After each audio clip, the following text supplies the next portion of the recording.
ছিল, মহাপ্রেমিক ছিল, তাকে স্মরণ করে রাখা উচিত, স্মরণীয় করে রাখা উচিত। ওই সময় থেকে এই যে 14 ফেব্রুয়ারি ভ্যালেন্টাইন্স ডে চালু হয়েছে। এরপরে ইউরোপের মধ্যে শোনেন, ইউরোপের মধ্যে কয়েকটা দেশ ছাড়া কেউই এটাকে গ্রহণ করে নাই। ইতালিতে এই ঘটনাটা ঘটছে, স্বয়ং ফ্রান্সও এটা অনেক সময় গ্রহণ করে নাই। ফ্রান্সে 1779 সালের দিকে 1779 সালের দিকে ফ্রান্স সরকার এটাকে নিষিদ্ধ করছিল। ওরাই মানে নাই, অস্ট্রিয়া হাঙ্গেরি মানে নাই, জার্মানি মানে নাই।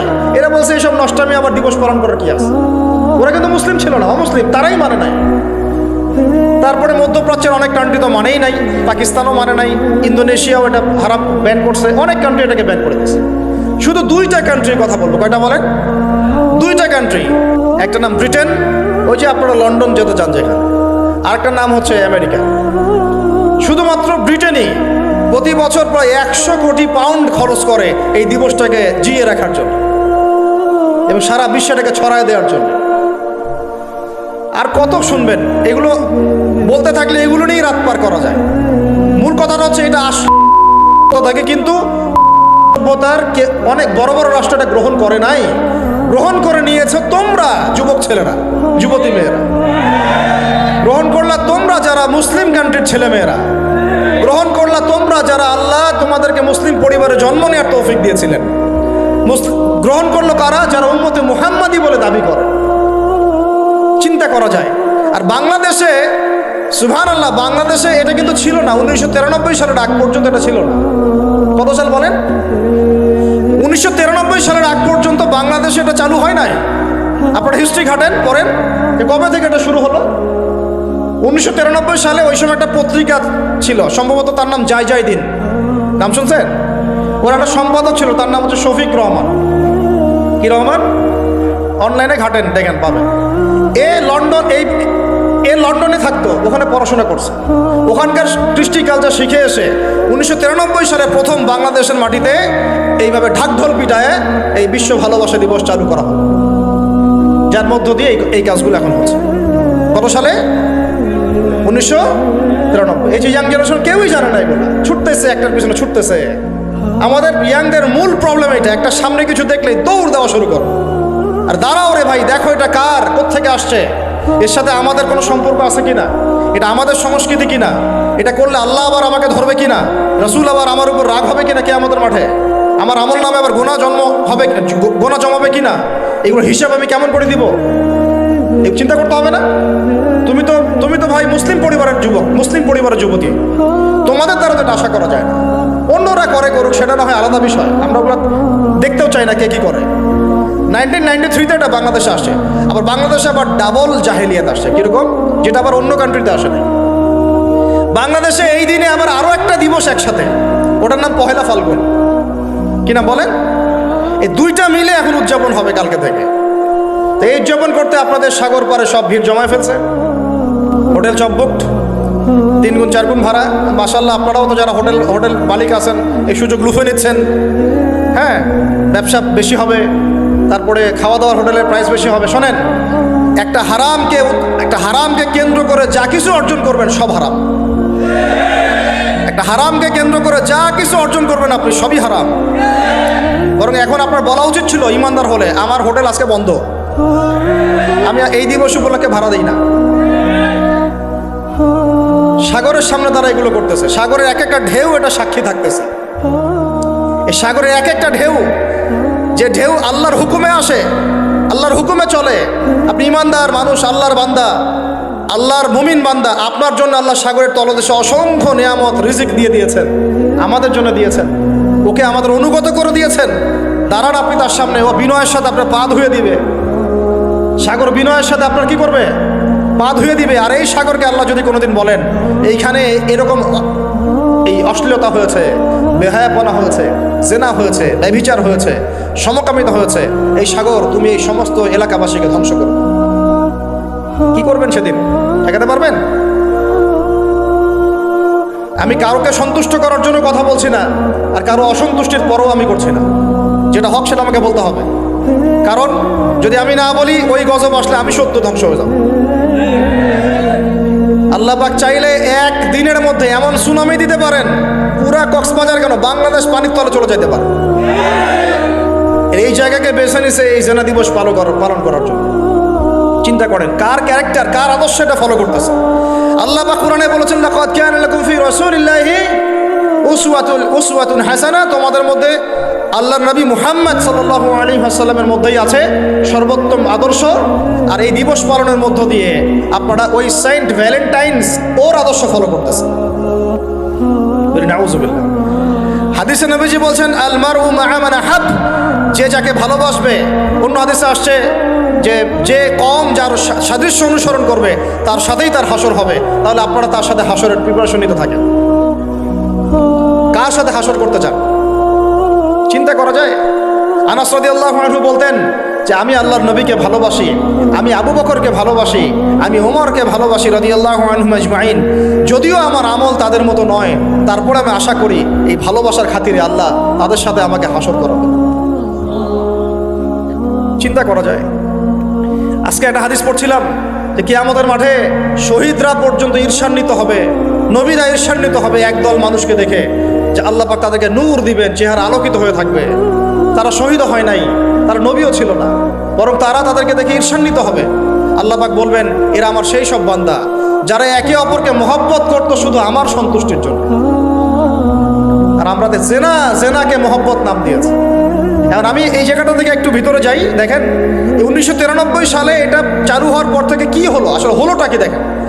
হলো মানে কি, একটু মনোযোগ দাও আমার দিকে তোমরা ইয়াংরা। যখন এটা লাইসেন্স পেয়ে গেল, পৃষ্ঠপোষকতা পাচ্ছে, তখন আসলে হচ্ছেটা কি। একটা জিনিস লাইসেন্স ছিল না, পৃষ্ঠপোষকতা ছিল না, মানুষ অল্প কিছু মানুষ করতো, সেটা আলাদা বিষয়।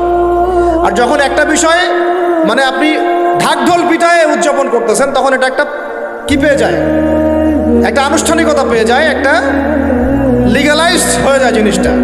মনে হয় যে ওটাই মনে হয় করণীয়, ওটা যারা করছে না ওরাই মনে হয় ব্যাকডেটেড, এমন হয়ে যায় বিষয়টা। হলো কি তারপরে হলো ছেলে মেয়েদের ফ্রি একটা মিক্সিং শুরু হয়ে গেল। ছেলে মেয়ে মানে আল্লাহ পাক যে বলেছেন যে তোমরা দৃষ্টি নিচু করো, এটা যে কোরআনে আছে যে একটা গায়রে মাহরামের দিকে চোখ পড়লে যদি খারাপ চিন্তা চলে আসে চোখটা কি করো, নিচু করো, ছেলে হোক মেয়ে হোক। এই আয়াত কোরআনেই পড়ে থাকলো। চক্ষু নিচু করা তো দূরের কথা, চোখে চোখ রেখে এখন কিস করতেছে মনে করেন বিষয়টা, তাই না? কথা কি বুঝতে পারেন? আল্লাহ পাক কোরআনে বলছেন, আমি শর্ট করে বলতেছি যেটা আপনাদের টাইমটাও মানে একটা ফ্যাক্ট, আপনার বাসায় গিয়ে পড়ে দেখবেন। আল্লাহ পাক কোরআনে বলেছেন, ওয়ালা তাকরাবা হাযিহিশ শাজারা। একটু বোঝার চেষ্টা করেন। এই কথাটা আল্লাহ পাক বলেছেন আমাদের পিতা এবং মাতাকে, আদম আলাইহিস সালাম এবং হাওয়া আলাইহিস সালামকে। দেখো তোমরা জান্নাতের সব জায়গায় ঘোরো, খাও, কোনো সমস্যা নাই। ওয়ালা তাকরাবা হাযিহিশ শাজারা। এই গাছে উঠবা না, কথাটা এমন না। এই গাছের পাতা ধরবা না, কথাটা এমন না। এই গাছের ফল টান দিও না, কথাটা এমন না। এই গাছের ছায়ায় বসিও না, কথাটা এমন না। আল্লাহ পাক বলছে ওয়ালা তাকরাবা, এই গাছের কাছেও, আরো জোরে বলেন, এই গাছের কাছেও যেও না।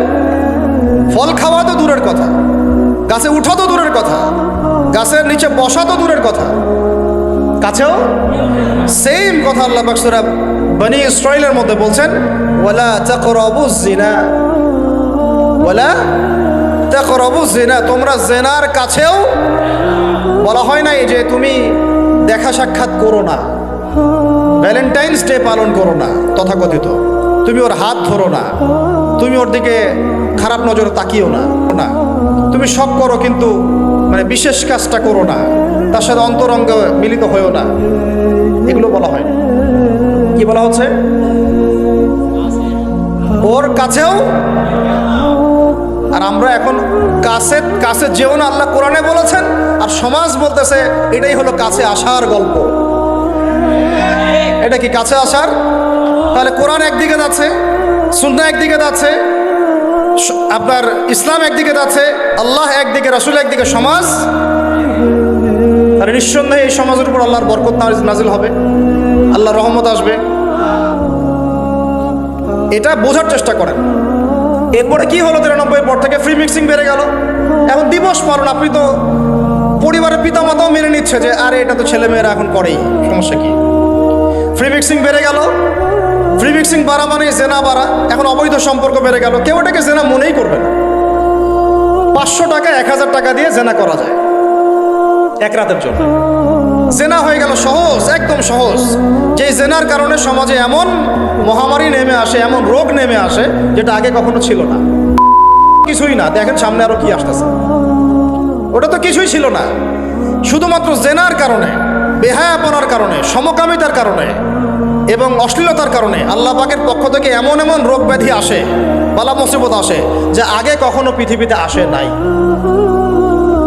আমাদের সবার প্রস্তুতি গ্রহণ করা উচিত। ভ্যাকসিন বানাইতে থাকেন এখন থেকে। প্রস্তুতি মানে কি? প্রস্তুতি মানে ভ্যাকসিন। প্রস্তুতি মানে এটা নিবে না যে এগুলো থেকে আমরা দূরে থাকি, তওবা করে ফিরে আসি, এটা ওদের কাছে প্রস্তুতি না। প্রস্তুতি মানে গজব আসুক, দেখা যাবে, ভ্যাকসিন নিব তখন দেখা যাবে। সমুদ্রের ঢেউ আসুক, আশ্রয় কেন্দ্র বানাবো, ওখানে গিয়ে থাকবো, দেখা যাবে। সুনামি আসলে দেখা যাবে যে যে এলাকা উঁচু, ওই এলাকায় সব মানুষকে গিয়ে রাখবো। আমাদের প্রস্তুতি এইটা না যে আমরা আল্লাহর হারাম থেকে ফিরে আসি, তওবা করি, আল্লাহ বরকত দিবে, রহমত দিবে, মাফ করে দিবে। এটা প্রস্তুতি না। এটাই হচ্ছে আমাদের বুদ্ধির অবস্থা। এই বুদ্ধি নিয়ে আমরা দাবি করি আমরা বুদ্ধিজীবী, এই বুদ্ধি নিয়ে আমরা সমাজ চালাই, এই মাথা নিয়ে আমরা সমাজ চালাই। কে টিকতে পারছে? ফেরাউন টিকতে পারছে? নমরুদ টিকতে পারছে? কে টিকতে পারছে পৃথিবীতে? আদ জাতি, সামুদ জাতি, কওমে নূহ, কওমে শুআয়ব, কে টিকতে পারছে? এখনকার নব্য যারা ফেরাউন, নব্য নমরুদ, নব্য আবু জাহেল, এরাও টিকতে পারবে? কোশ্চিন কালো। দেখেন তারপরে ফ্রি মিক্সিং বেড়ে গেল, প্রেমিক প্রেমিকা কপত কপতি, যুগল বিনিময়, যুগলবন্দি হচ্ছে। তারপরে জেনা বেড়ে গেল, পরকীয়াও বেড়ে গেল। জেনাও বেড়ে গেল, পরকীয়াও বেড়ে গেল। অথচ কোরআন বলছে জেনা করলে কোরআনের শাস্তি হচ্ছে 100 বেত্রাঘাত দিতে হবে। কতটা? আর ওইটা আপনি দিবস পালন করতেছেন এখন। আল্লাহ বলছেন এটা করলে 100 বেত্রাঘাত, আর 1 বছরের জন্য ওই এলাকা থেকে নির্বাসন। এটা কোরআন বলছে, সূরা নূরের আয়াত 2 নম্বর 3 নম্বর আয়াত। এটা বলছে কোরআন, কথা বলছে এটা। আর সমাজ বলতেছে আসো কাছে আসার গল্প, আরো জেনা করো। আল্লাহ বলছেন কাছেও যেও না, আমি বলছি এটাই কাছে আসার গল্প। এরপরে বললো পরকীয়া, এর সাথে আরো বিভিন্ন সিরিয়াল, হিন্দি সিরিয়াল, এইটা স্টার জলসা, জি বাংলা দেখে দেখে আমাদের একদম মাথাটা খারাপ হয়ে গেল আর কি। বাসায় বউ, বাইরে আরো 3-4টা, বাসায় স্বামী, বাইরে 3-4টা। এই সমস্যাটা রেয়ার না, অনেক বেশি বেশি ঘরে ঘরে ঢুকছে এটা। এখন ছেলে ছেলের সাথে জেনা করতেছে, এখন ছেলে ছেলেও ভ্যালেন্টাইন্স পালন করবে কালকে। নাউজুবিল্লাহ, নাউজুবিল্লাহ। এটা কওমে লূত। এটা কোন কওম? কওমে লূত। আল্লাহ পাক ওই কওমকে এরকম করে মাটি থেকে উপরে উঠিয়ে পাথর নিক্ষেপ করে সবগুলোকে থেতলা করে মাটিতে দাফন করে দিয়েছিলেন। এখনো আপনি গুগল সার্চ করে দেখেন, জর্ডানের ডেড সি, মৃত সাগর, ওই জায়গাটা ছিল, কওমে সাদুম ওখানে থাকতো। নিদর্শন সামনে পড়ে আছে। আর আমাদের নবীজি বলছেন তোমরা যদি সমকামী কাউকে পাও, আল্লাযী আমিলা আমালা কওমি লূত, যে কওমে লূতের আচরণ করেছে, ফাকতুলুল ফাইলা ওয়াল মাফউলা বিহি, তাহলে যে করেছে ওকে এবং যার সাথে করা হয়েছে দুইটাকে হত্যা করবে। কে বলেছেন? আপনার নবী, জি, যিনি সমাজ চালান তার নবী, যার হাতে সব অথরিটি আছে, আপনার নবী কথা বলেছেন। আপনি আপনার নবীর সামনে হাউজে কাউসারে কিভাবে দাঁড়াবেন এই ফিকির আপনি গ্রহণ করেন। আরো বলেছেন তিনি, উরজুমুনা আলা ওয়াল আসফালা মিনহুমা উরজুমুহুমা জামিআ, তোমরা সমকামী কাউকে পাইলে উপরে আছে যে আর নিচে যে আছে দুইটাকে এক রজম করে থেতলা করে হত্যা করবে। এটা কি ব্যক্তির জন্য এই দায়িত্বটা বর্তায় না এটা উপরের লেভেলের দায়িত্ব? এই হলো আল্লাহর বিধান, রাসূলের বিধান, আর এই হলো সমাজ, এই হলো আমাদের অবস্থা। এরপরে আমরা দাবি করতেছি আমরা মুসলমান, আমরা মানে মরার সাথে সাথেই জান্নাতে চলে যাবো। নাউজুবিল্লাহ। চিন্তা করা যায়? আমরা দাবি করতেছি আমরা মুহাম্মদ সাল্লাল্লাহু আলাইহি ওয়াসাল্লামের উম্মত, আমরা তার হাতে হাউজে কাউসারও চাই, তার সুপারিশও মানে প্রত্যাশা করি, আর পুরো জীবনটা উপর থেকে নিচ পর্যন্ত তার বিরুদ্ধাচরণ করে চালাচ্ছি। এটা আমাদের দেশে 1993 থেকে শুরু হলো। তারপরে পরকীয়া এগুলো আরো বাড়তে থাকলো। এর উপর আবার একটা ব্যাপার আছে, এর উপর আবার ওই 90-এর দশক থেকে এই পর্নোগ্রাফিও ছড়ায় দেওয়া হলো সব জায়গায়। মানে ভিতরে ভিতরে ফোনে ফোনে ছেলেমেয়েরা পর্ন দেখতেছে। আমার কথাটা বুঝেন, রাত্রেবেলা ভিতরে ভিতরে মনে করেন ছেলেমেয়েরা পর্নোগ্রাফি দেখতেছে। বেশি ভালো সাজার প্রয়োজন নেই, সবারই চোখে কম বেশি এটা পড়েছে।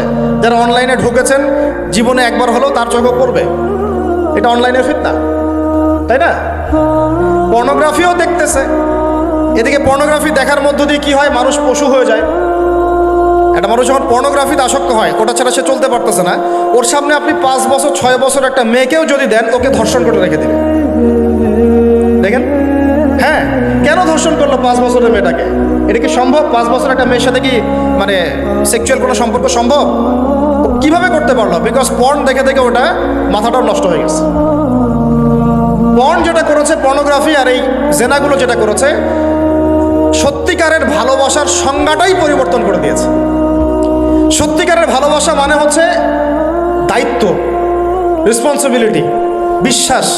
ভালোবাসার মানুষ ভালো থাকে এটা চাওয়া, তার উপর আমার জিম্মেদারি আছে, তাকে ভালো রাখা। ভালোবাসা মানে কি? স্বার্থ ত্যাগ করে তার স্বার্থ দেখা, তাই না? সম্মান। ভালোবাসার ডেফিনেশন কি? ভালোবাসা মানে কি? আমি আমার ওয়াইফকে ভালোবাসি, তার মানে কি? আমি তার ইজ্জতের জিম্মাদার, তার দিকে চোখ তুলে কেউ খারাপ চোখে তাকাতে পারবে না। ভালোবাসি আমি তাকে, সে আমার, আমি তাকে অন্যের সামনে শো করতে পারবো না, সে আমার। ভালোবাসা মানে আমি তাকে বিশ্বাস করি, আমি তাকে কি করি? বিশ্বাস করি, আমি তার প্রতি আমার আত্মবিশ্বাস আছে, কনফিডেন্স আছে। ভালোবাসা মানে আমি তাকে সম্মান করি, আমি তার সম্মান বুঝবো। তো পর্ন আর জেনা যেটা করলো, ভালোবাসার সংজ্ঞাটাই পরিবর্তন করে দিল। এরা ভালোবাসার সংজ্ঞা দিল, ভালোবাসা মানে হলো যৌনতা। ভালোবাসা মানে জাস্ট সেক্সুয়াল রিলেশনশিপ, আর কিচ্ছু না। এরা যদি একে অপরকে সত্যি ভালোবেসে থাকে, তাহলে আগামীকাল এদেরকে বলেন যে জেনা মুক্তভাবে বিয়ে করে ফেলো দেখি, এদের মধ্যে 80% এটা করবে না। কারণ তাহলে ভালো ভালো যদি এতই বাসো, তা হাতটা ধরিও না তুমি। আল্লাহ পাক হাত ধরতে নিষেধ করছেন। তুমি পরিবারের মাধ্যমে প্রস্তাব পাঠাও, মোহর ফিক্স করো, করে বিয়ে করো। ভালোবাসো যদি, তাহলে তাকে নিয়ে সন্তুষ্ট থাকো, তার সম্মানবোধ রক্ষা করো, তার দায়িত্ব নাও। তার কি নিবা? দায়িত্ব নাও। ভালোবাসার ডেফিনেশন চেঞ্জ করেছে এরা। একটা মেয়েকে ভালো তুমি যদি বেশেই থাকো ছেলেটাকে, তাহলে তুমি তার সাথে কিভাবে এভাবে হারাম জেনায় লিপ্ত হতে পারলা? তোমার তো বলা উচিত ছিল যে আমি একজন মুসলিম মেয়ে, আমি এসব জেনাতে যাব না। আমাকে যদি আপনি পছন্দ করেই থাকেন, আমার বাবার কাছে প্রস্তাব পাঠান। সিম্পল। এরপর পরিবারের মাধ্যমে আহাদ হবে, তারপরে আমরা আক্ত হবে, সেখানে আমাদের মোহর থাকবে, সাক্ষী থাকবে, আল্লাহর কালিমা সাক্ষী রেখে আমরা বিয়ে করে ফেলব। এইগুলোর মধ্য দিয়ে ভালোবাসার ডেফিনেশন চেঞ্জ করে দেওয়া। ভালোবাসার মানে যেটা ছিল সম্মান, ওটার নাম হয়ে গেল এখন যৌনতা। যৌনতা ছাড়া কোনো কিছুতে তারা এখন বিশ্বাসী না। এই হোটেলে যে যৌনতাগুলো হবে, আপনারা প্রত্যেক মালিকের জিম্মাদার, বহন করতে হবে আপনাদেরকে। ভাবতেছেন আমি তো ভাড়া দিছি, ও কি করে করুক ভিতরে, না, আপনিও দায়ী আছেন। হিসাব আপনাকে দেওয়া লাগবে, ও তো দিবেই, আপনাকেও দিতে হবে। যারা এটাকে প্যাট্রোনাইজ করেছে, যে চালু করেছে, ওকে নিয়ে আমি এখন চিন্তিত। এগুলো স্টাডি করতে গিয়ে জানি নামটা আমার মাথায় আসছে, আমার মানে কলিজাটাই কাঁপা শুরু করছে। একটা জিনিস হচ্ছে, আপনি একটা খারাপ কাজ নিজে করেন, মনে করেন নাউজুবিল্লাহ এক ভাই নিজে সুদ খায়, এটা তার ব্যক্তিগত পাপ, ঠিক আছে? এক ভাই ব্যক্তিগতভাবে গান শুনছে, ব্যক্তিগত পাপ। এক ভাই ব্যক্তিগতভাবে হয়তো কেউ নাউজুবিল্লাহ জেনা করেই ফেলছে, এটা তার কি ব্যক্তিগত পাপ। আল্লাহর কাছে ইস্তেগফার করবে, তওবা করবে, আল্লাহ চাইলে মাফ করে দিবেন, পাপ গোপন করে দিবেন, তাই তো? এটা একটা সুরত। একটা সুরত কি? আমি সুদ নিজে খাইছি, আরো লক্ষ কোটি মানুষকে খাওয়াইছি। আমি জেনা নাউজুবিল্লাহ সে নিজে করছে, অন্য আরো লাখ লাখ মানুষ, যুবক যুবতীকে জেনাতে উৎসাহিত করতেছে। নিজে গান শুনছে, মানুষকে শোনাচ্ছে, নিজের মৃত্যুর পরেও সেই গান বাজতেছে।